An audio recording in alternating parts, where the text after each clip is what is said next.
प्यारे बच्चों नमस्कार। मैं अंकित दुबे आपका स्वागत करता हूं अपने YouTube channel smart study by Ankit पर।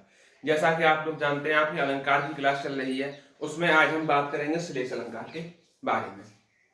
श्लेष अलंकार क्या होता है? जहां एक वर्ड एक से अधिक सब अर्थ देता है उसे बोलते हैं श्लेष अलंकार। ठीक, जहां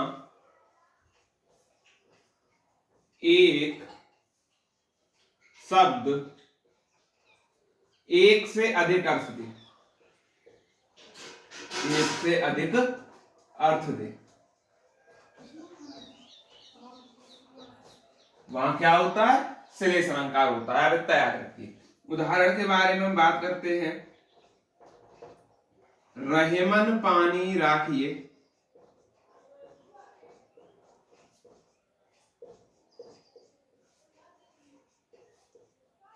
बिन पानी सब सून, सब सून। पानी गयो न उबरे,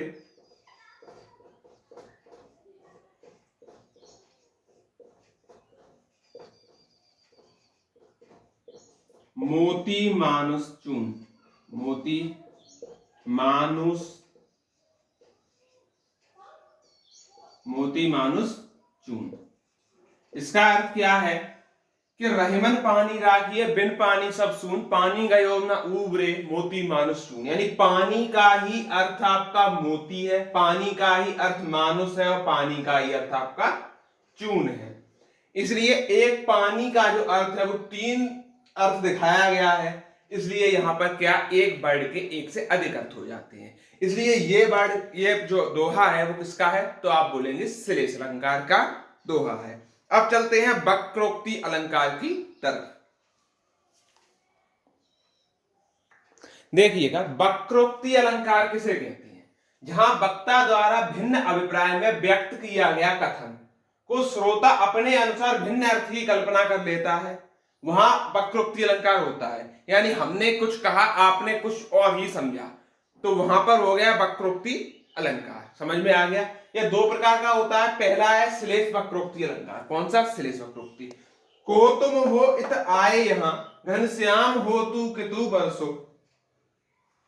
यानी इसमें कहा जा रहा है कि तुम कौन हो और यहां क्यों आए हो। अगर घनश्याम हो तो तुम कहीं भी बरस सकते हो। यानी अपने अनुसार उसने भिन्न अर्थ की कल्पना कर ली। आया तो वो कोई किसी काम से होगा। ठीक, तो इसी हिसाब से यहां विरोधाभास हुआ, यानी कुछ अर्थ अलग निकला, तो वहां पर वक्रोक्ति अलंकार हो गया। श्लेष वक्रोक्ति का मतलब यही है कि भिन्न अर्थ में अपनी कल्पना कर लेता है। इसीलिए मैंने वक्रोक्ति का उदाहरण ना देके श्लेष वक्रोक्ति में ही पूरा समझा दिया है। इसका दूसरा पार्ट लेके चलते हैं। दूसरा है काक वक्रोक्ति। कौन सा है? आप कहेंगे काक वक्रोक्ति। इसमें क्या है? जहां किसी कथन का दूसरा अर्थ निकलता है। जैसे उसने कहा खाओ मत बैठो यहां, मैंने सुना जाओ मत बैठो। यानी मत बैठो मैंने सुना, लेकिन खाओ की जगह मैंने जाओ सुन लिया। क्या सुन लिया? जाओ सुन लिया। यानी कि मैंने उसका भिन्न अर्थ निकाल लिया। तो यहां पर काकु वक्रोक्ति अलंकार हो जाता है। ठीक,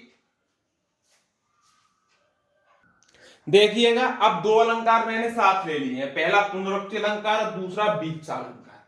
ठीक, पुनरुक्ति अलंकार में क्या है कि एक ही शब्द को दो बार दोहराया जाना क्या कहलाता है? पुनरुक्त। कहते नहीं है कि आप पुनरुक्ति कर रहे हैं, यानी कि किसी चीज को दोहरा रहे हैं। जैसे कि ठोर ठोर बिहार करती सुंदर सुरनरियां। इसमें आपको कुछ नहीं याद रखना है, आप ठोर ठोर याद रखना, जो कि दोहराया गया है। जिसमें वाक्य दोहराया गया है वर्ड, तो पुनरुक्ति हो जाएगा। समझ में आ गई बात? अब चलते हैं वीप्सा पे। किसी काव्य में आदर, हर्ष, शोक, आश्चर्य, मन के भावों को प्रकट करने के लिए एक शब्द की पुनरावृत्ति हो। इसका क्या मतलब? यहां भी पुनरावृत्ति हो रही है, जैसे कि बार बार, सुन सुन। अब आप एक चीज सोचें कि इन दोनों में फिर अंतर क्या है, वीप्सा और पुनरुक्ति में? तो अंतर सुनिए, पूरा इसका वर्ड समझे। बार बार गर्जन बरसाड़ मूसलधार, यानी कि बार बार जो बादल गरजते हैं, मूसलधार बारिश होती है, वो हृदय थाम लेती संसार, यानी कि हृदय थम जाता है कि इतना सब कुछ हो रहा है। सुन सुन घोर वज्र हुंकार, यानी कि बादलों की जो हुंकार आती है उससे तो क्या हो रहा है, आश्चर्य प्रकट हो रहा है। आप क्या कहेंगे, इसमें आश्चर्य हो रहा है। इसलिए हमने शब्द को पढ़ के इसको देखा कि आश्चर्य प्रकट कर रहा है, इसलिए ये पुनरुक्त ना होकर बीप्सा होगा। लेकिन इसमें ऐसा कुछ नहीं है कि आश्चर्य है, हर्ष है, शोक है, आदर है। बस इन वर्णों को पकड़ना है, दोनों में वर्ण की पुनरावृत्ति है, इतना ध्यान रखना है। इसी के साथ आपका शब्दालंकार वाला पार्ट होता है खत्म। अब हम चलेंगे अर्थालंकार की तरफ। तो देखते रहिए अर्थालंकार में हम क्या पढ़ते हैं। पहले थोड़ा बायोडाटा को समझाते हैं अर्थालंकार के बारे में। अर्थालंकार, अर्थालंकार क्या है, अर्थ के माध्यम से चमत्कार उत्पन्न होना। अर्थ के माध्यम से चमत्कार उत्पन्न होना।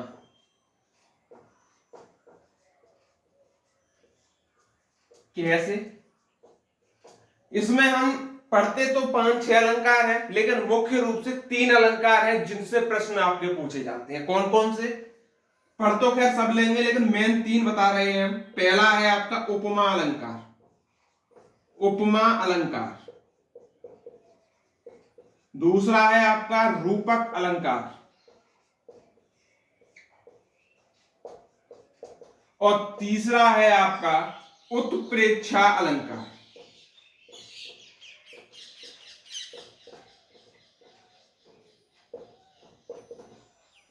इन 3 अलंकार में से किसी ना किसी अलंकार से आपका क्वेश्चन आता है, और इन तीनों में ही सबसे ज्यादा कंफ्यूजन बच्चों को होती है, जो आज के बाद नहीं होगी। देखते रहिए।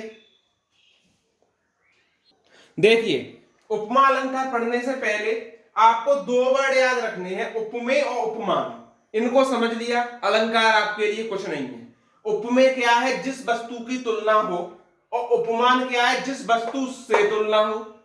समझ में आई चीज। जैसे मैं एक वाक्य लूं तो राम श्याम से सुंदर है, क्या लूं, राम श्याम से सुंदर है।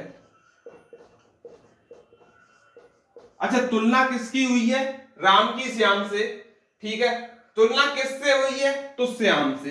श्याम तो हो गया उपमान, क्या हो गया, उपमान, और राम हो गया उपमेय, जिसकी तुलना हुई है।